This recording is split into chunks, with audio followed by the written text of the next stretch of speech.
It's Red Eye Radio. Gary McNamara and Eric Harley talk about everything from politics to social issues and news of the day. Whether you're up late or you're just starting your day, welcome to the show. From the Uniden America Studios, this is Red Eye Radio. All across the USA and around the world, good morning. We includes me, Gary McNamara, he, Eric Harley. Hello. Making sure I get the pronouns right. Yeah. Well, welcome to the show. So happy you're here. All right, you ready? Because we were doing the story on the survey. Yeah. That Rasmussen took. Rasmussen did the survey for the Heartland Institute. Mm-hmm. More than 1 in 5 voters said they committed fraud if they voted by mail, or if they voted for someone else by mail. The survey asked those who voted by mail in 2020 if they filled out a ballot in part or in full on behalf of a friend or family member, such as a spouse or child, to which 21% said they had done so. Mm. In addition, 17% of mail-in voters in the 2020 election said they cast a ballot in a state where they were no longer a permanent resident. 17%. Now, I look at that one and go, probably easier to admit that you filled out a ballot in part or full for a friend or family member. Right. To say you voted, that I voted in another state, that number might be lowballed too, quite a bit, because that was 17%. Well, I wouldn't want to admit that to a pollster. Well, that's it. I because before the break, for those just joining us, I'm convinced that these numbers are higher because a lot of people would not want to admit that to it. I'm actually surprised this many people admitted to it. I know. Another 17% of mail-in voters said they signed a ballot on behalf of someone else, also a violation of election law. The results of the survey are nothing short of stunning, said Justin Haskins with the Heartland Institute in a statement. By the way, to be clear on that previous statement, I'm not saying I would participate in this or that I would just want to lie to a pollster. But if I were the type of person that did something like that, if you're the type of person that doesn't take voting seriously and voting in Illinois, then, when you actually live in another state, wait a minute, that's legal in Illinois. Then, you're probably also the type of person that's not going to tell a pollster the truth. Sorry, too late. I already called the Federal Election Commission on you. Yeah, that's okay. They won't catch me because I gave the false address on my ballot. They can go to my house. I'll be able to find you. They can go to my house in Poughkeepsie. Another 10% of all voters said they know someone who admitted to casting a mail-in ballot in a state where they are not a permanent resident, and 11% said they know someone who admitted to signing a mail-in ballot on behalf of someone else in the 2020 election. So you're talking about, because you look at it, and you would definitely have crossover between those who said that they filled out a ballot in part or full for a friend, family member, or spouse. There would be crossover with those who said that they signed a ballot on behalf of someone else. That's sort of the same thing. You filled in part of the ballot for them. Right. You actually signed the ballot for them. Yeah, that would be you. I would assume that if you're filling it in, that, at least the number of those people will also sign it for them. Now think about this, because we talked yesterday, and we've talked many times before about the Trump civil trial, about what fraud is. Mm-hmm. You sign a mail-in ballot for someone else. That's right. That's legally fraud. Yep. Just to be clear. Exactly. So you take the overlap into consideration. You're talking at least anywhere between 30 to 35% of people that committed some type of fraud in a mail-in ballot. Yeah. According to this survey. So the one thing, and like I said, if you would have asked, Eric and I have always been against it. If you've been a long time listener to the show, whether it's 2020, 2016, 2012, whatever. I lived in Oregon and was against mail-in balloting, and that was 97 to 2000. Right. And I was against mail-in balloting because of this. And the thing was, no, there's no suspect, fraud whatsoever. And I go, you don't even know if there is. Right. You can't say that. Right. You don't know because you're not there. But still, I figured it would be 5-7%, something like that. My biggest thing with mail-in balloting wasn't now seeing this survey, it is much more on the numbers. But my major beef has always been too many hands can be touching your ballot. And so at the minimum, the perception is reality, and reality is reality. Well, chain of custody. That's one of the chain things. Of custody. Yep. That's one of the things in law enforcement. O.J. Simpson. That's one of the things in law enforcement that can, if you are not, very precise about it and careful about it, can throw an entire case. And here, it's just as as important for our system that the chain of custody of that ballot is very small. Very simple to understand. Right. And so you and I have always agreed on that. That's one thing from the very beginning. Nope. You walk in, you got to fill it out. Yep. But it's tough. So what? Right. The number one thing that I want in an election is confidence. Well, that's it. And that it's legit. Well, if you have to get off your big, going back to yesterday's show, big butt in order. I think it was about this time. Big butt. To go up and vote, you do it. Absentee ballots, I can understand. Soldiers, people out of the country. Right. Yes. Right. And you look at it. It's in today's world. It just seems like such an inconvenience to have to actually go anywhere to do anything. Right. Well, why do I need to go to the store? They can deliver. Yeah. Why do I need to, do this when I can do that? Why do I need to actually even, get up if someone can do that for me and bring it to my door? Quiet voting. Exactly. and for me, it's always exciting. It's always, oh man, all right, time to do this. Time to go in. We had our statewide election, recently, and had a nice conversation. A gentleman after he was outside at a legal distance, and he had a petition for paper ballots only. And I signed it. I'm all about that. I don't think that's going to happen in our lifetime, but I definitely am a proponent of that. And we got into talking about, belief of the integrity of the voting system itself. It's not that hard to understand. No, and, it's not. Because if you're on the left, then, all right, you've seen it, by the way, and they know they've seen it. Stacey Abrams, or back in early 2017, when Nancy Pelosi was talking about the fact that, Trump wasn't legitimately elected. I mean, these are, it's happened a lot on both sides. Why are we even still asking the question? Why are we even having the conversation? Why isn't it just done by now? Because people don't care. That's why. So you and I were talking about, the online voting. Mm-hmm. Yeah. Where Americans stand on that because, and it was really interesting because the first survey was done. This was by the American Bar Association, did the first survey March 9th through the 13th of 2020.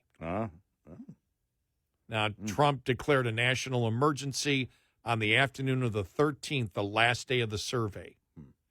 Now, in that poll, 63% of respondents said they opposed Americans having the ability to vote online.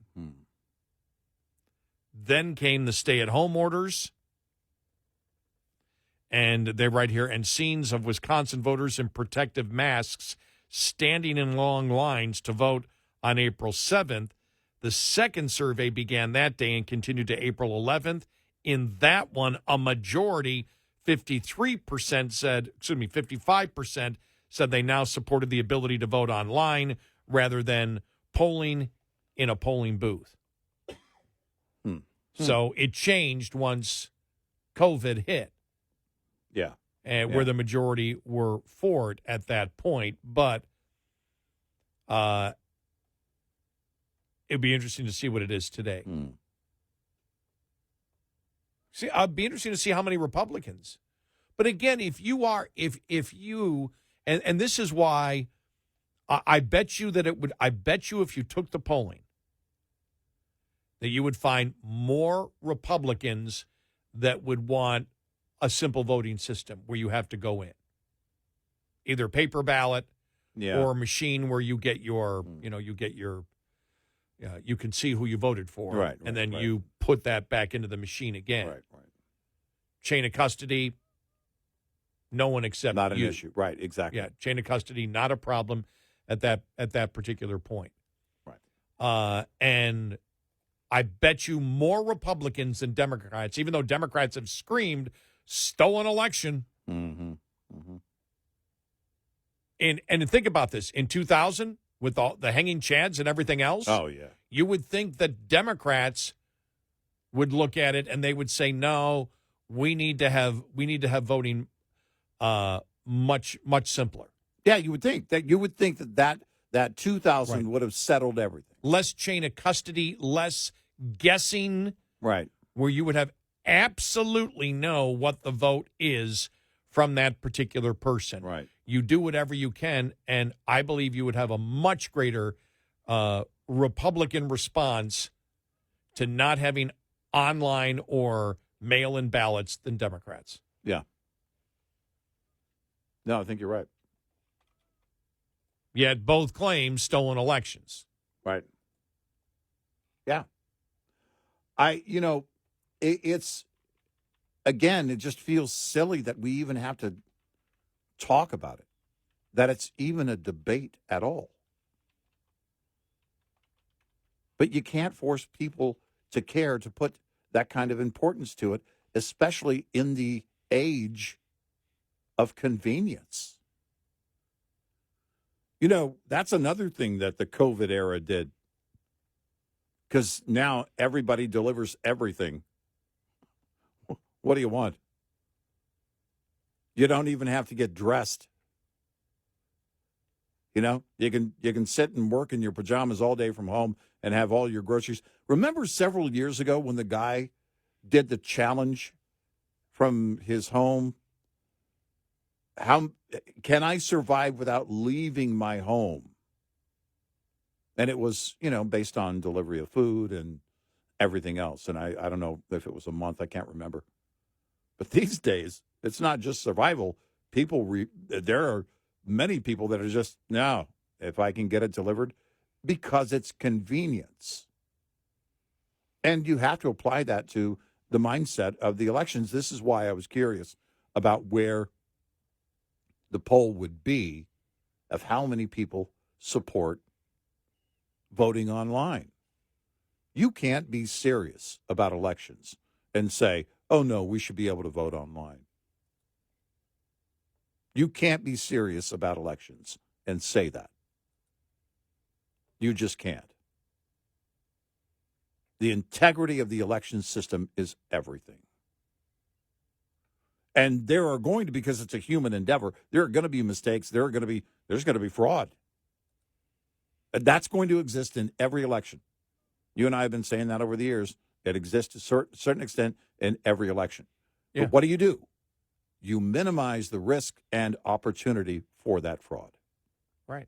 It's that simple. And the perception of possible fraud. Right. Exactly. Yes. Because you don't want to shake the confidence in the voting system, when that perception is out there. There's no need for it. 866-90 Red Eye. This morning's USDA Farm Report is brought to you by House Products. Tested, trusted, guaranteed since 1920. Tranquil, the word to describe weather conditions nationwide this week, not including a storm system traveling through the south and east. USDA meteorologist Brad Rippey. That will include the west, the northern and central plains, much of the Midwest, and into the Northeast. Not only will it be dry, but temperatures will be at the very least normal to significantly above normal temperatures in some areas. The benefits of this weather pattern? It's really great for any final field work, including late season corn harvesting, for not just field work, but farm maintenance activities, preparing for the holidays, just wide open outside of the scope of the southern and eastern United States. Rippey adds, other than near normal temperatures in the upper Midwest and New England, weather should remain mild from now to Christmas Day across most of the nation. I'm Rod Bain reporting for the U.S. Department of Agriculture in Washington, D.C. This report brought to you by Cenex Fuels and Lubes. Coming up, more with Gary McNamara and Eric Harley. It's Red Eye Radio.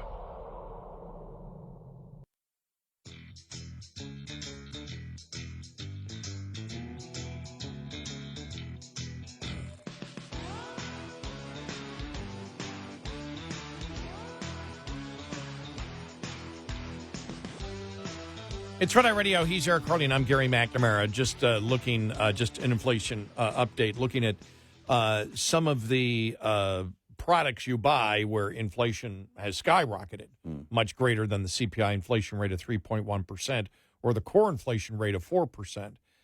Car insurance inflation up 19.2% over the last year, and you and I were trying to figure out why. Is it because of the migration, people moving to different states? Are there more accidents? I think number one is parts. The price of parts has gone through the roof, and the shipping for those parts, the same thing. So that would be your main driver there. And I'm just guessing. I would have to look at a breakdown, but I think that's probably fairly reasonable and accurate on that being one of the main drivers. But also one of the things that happens when you're driving a new route, and this happens also with commercial drivers.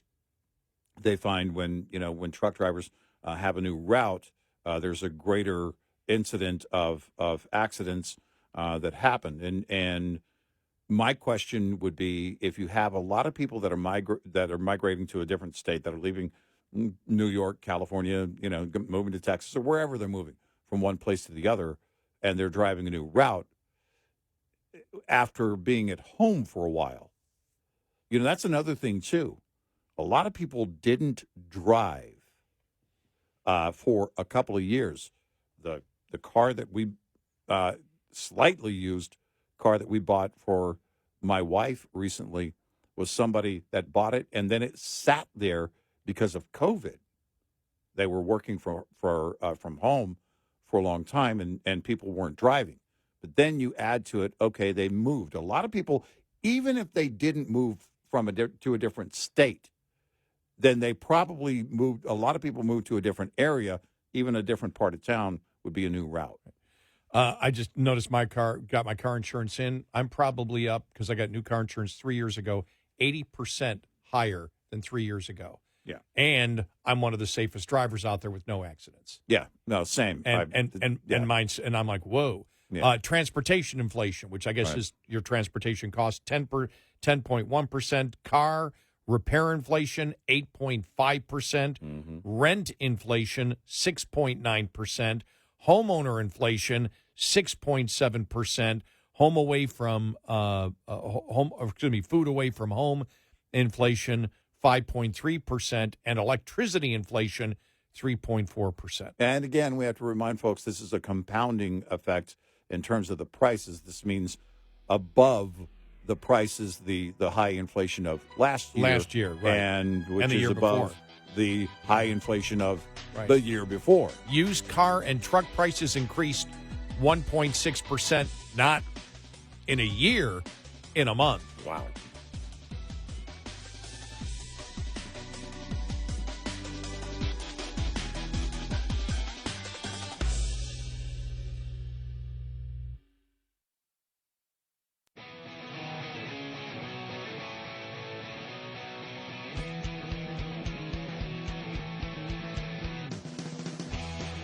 You're listening to Red Eye Radio from the Uniden America Studios.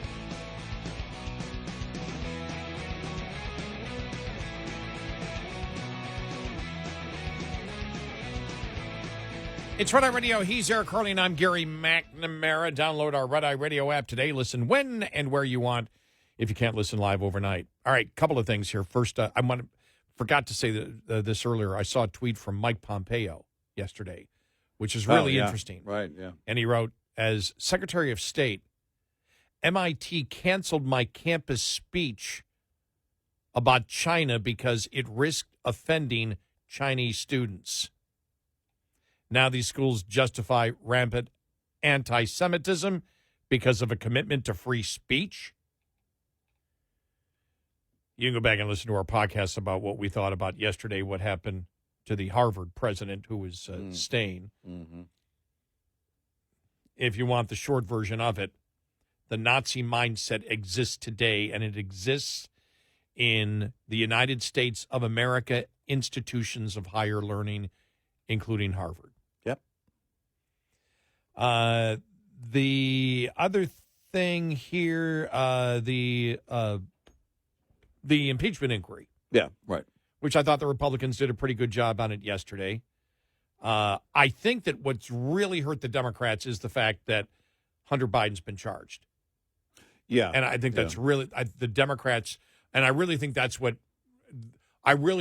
that, number one, since they're saying they're going to have a vote this week, I believe they have the votes. Yeah. I don't think Johnson's going to make that mistake. Right. I think they've already checked it, and they've got the votes, and everybody is on board. I think also there is going to be pressure. Who was it? The senator from Connecticut yesterday, the Democratic senator from Connecticut. He said, let me just see if I can find it here. If it's in this, did I read it in this Vox article? Yeah, here it is. Things could get uglier. Even some of Biden's fellow Democrats have expressed concern about Hunter's conduct. Over the weekend, Senator Chris Murphy called the most recent charges legally justified. Well, as we all know, you connected Americans connected the dots beforehand, and the majority did. Yeah. And by the way, Johnson brought that up yesterday. He goes, look, we've got the public knows that we're going on this, and the other thing they're doing very well is saying, this doesn't mean we're going to impeach him. Because reporters are like, well, you've got Republicans, and they want him impeached, and they want him impeached, and they want him impeached. Not necessarily. They want him to be damaged. Yeah. Because of this, because they believe it stinks what went on here. Mm-hmm. And to try to make the argument that Biden was clueless on all of this and gave nothing back. Not once, not twice, but numerous times over a decade, and the fact that it was the appearance or the illusion of influence over 10 years is hard to fathom. Yeah. The American public doesn't buy it. Right. And so I think as they said, they go, no, we're going through the constitutional process. Doesn't mean they were on message yesterday. This does not mean it leads to impeachment. Well, some may. That's not what we're doing. We're doing our constitutional duty. There are questions that we want answered, and this, we believe, will give us more clout to win in court with subpoenas to get these people to testify. We have no idea whether it's going to lead to an impeachment or not. We don't have any goal. Our only goal is the truth. We have no goal of guaranteeing an impeachment. We're simply doing our constitutional process when something appears to violate high crimes and misdemeanors portion of the impeachment process of the Constitution. Yep. And I went, good. That's good. That's good. Yep. Because I don't think there may be some that want Biden impeached. You're always going to find some. I think the majority of Republicans want him politically damaged.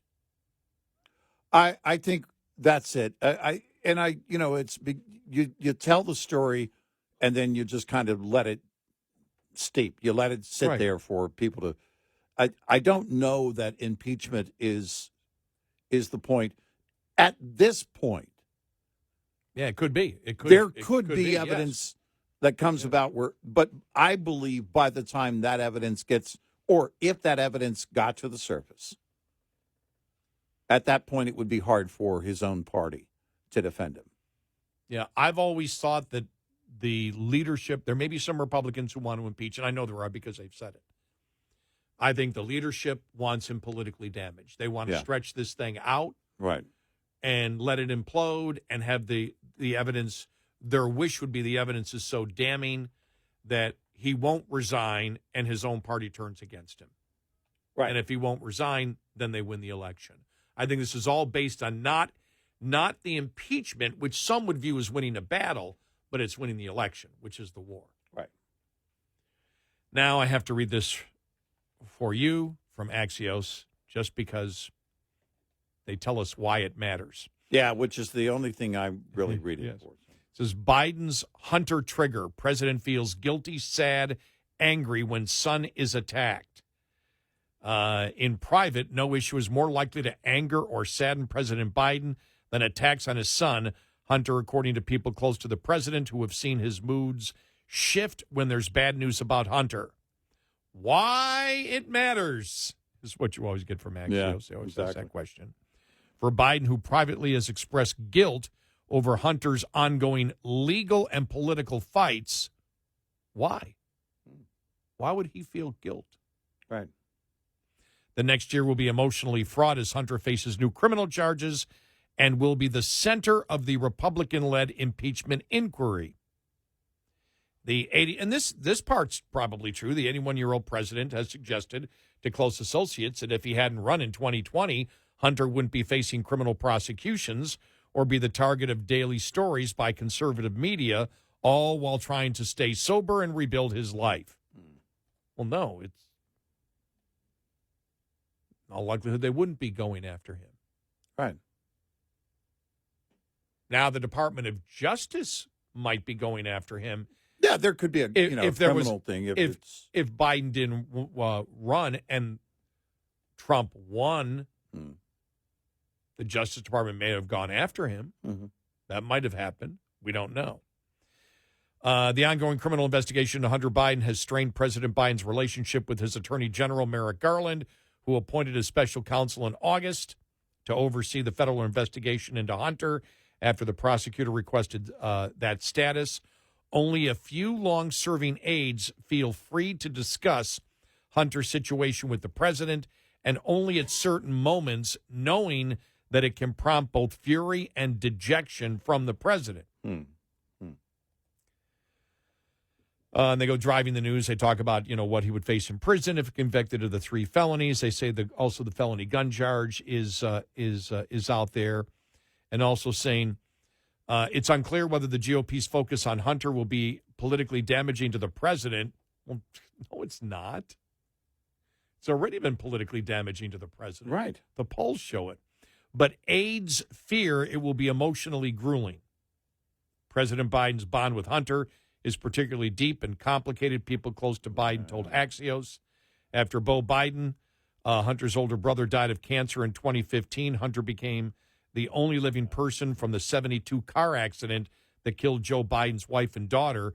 Joe Biden has clung tightly to Hunter ever since, at times referring to him as my only surviving son. While Hunter was struggling with addictions, particularly from 2017 to 2019, after his father left the vice presidency, current and former aides described Joe Biden as despondent and worried that he had lost both of his sons. Hunter appears to know how the attacks and investigations have affected his father. By the way, it's not the attacks and investigations. It's what Hunter did. Yeah. What they're trying to do is they're trying to kill me, knowing that it will be a pain greater than my father would be able to handle, and so therefore destroying a presidency in that way. No, come on. Hunter told musician Moby in a podcast released last week. Okay. Moby's talking politics now. I guess. Did he do the one, Why Don't You Kill Me? Is that Moby? No, that was Beck. Beck. Yeah, loser. Aren't they the same thing? You might think that. Yeah. No, Moby is a different person. I know. Okay, And that statement in and of itself means a lot. I shouldn't have said, are they the same thing? Person, I should have said. Yeah. Things could get uglier. I mean, Axios admits this. Even some of Biden's fellow Democrats have expressed concern about Hunter's conduct. Over the weekend, Senator Chris Murphy called the most recent charges legally justified. Ooh, that's tough. It is. If Chris Murphy's a liberal. Yeah. So it goes, Biden's relationship with Garland, which already was tense, has become more frigid amid Biden's frustration at the lengthy criminal investigation and now prosecution of Hunter by the Justice Department. People close to Biden have fumed at Garland for appointing a special counsel in August, a move U.S. Attorney David Weiss requested after a plea deal with Hunter fell apart. Those close to Biden argue that Garland is trying in vain to satisfy bad faith GOP critics. That's how they would look at it. And that the special counsel is a way of deflecting a difficult decision under the guise of objectivity.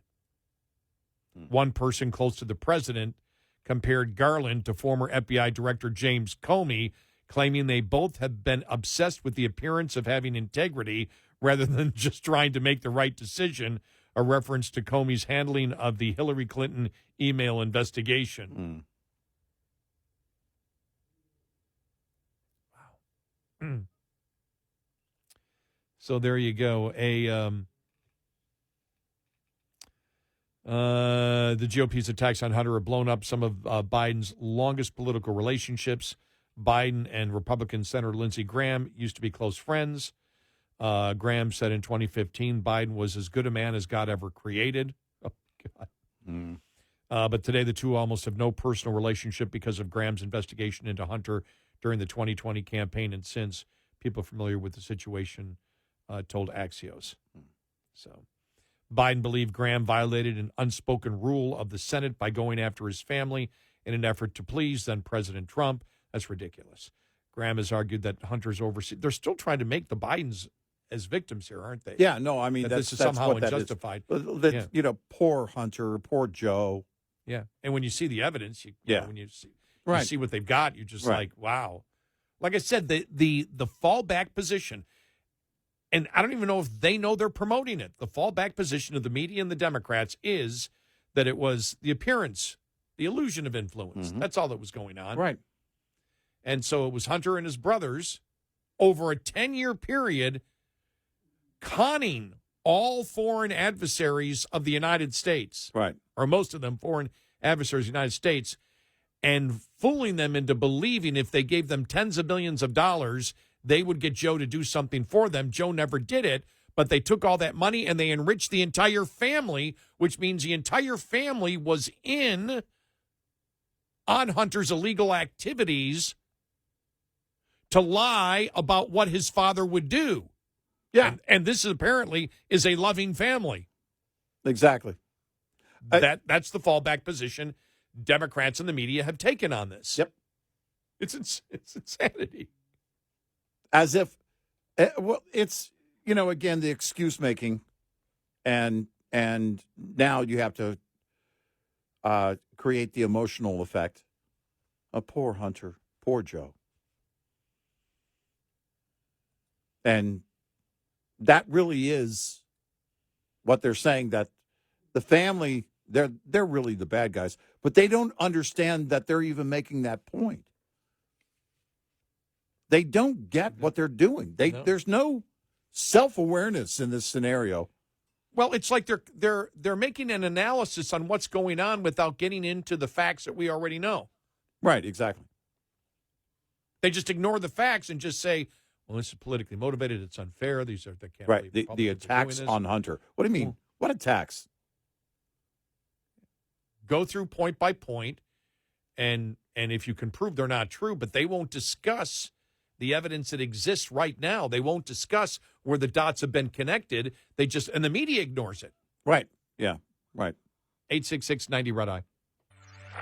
Lines open for your calls. 866-90-RED-I on Red Eye Radio.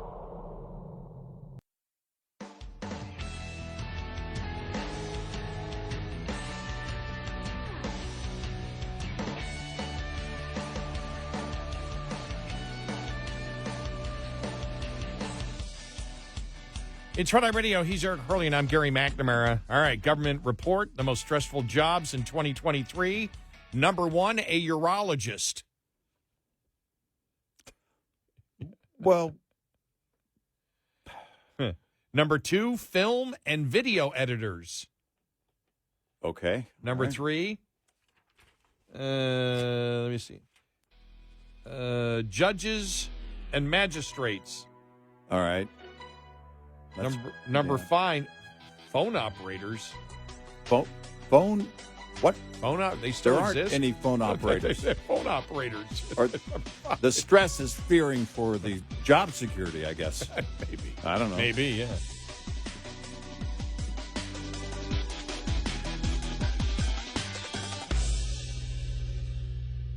This is Red Eye Radio on Westwood One.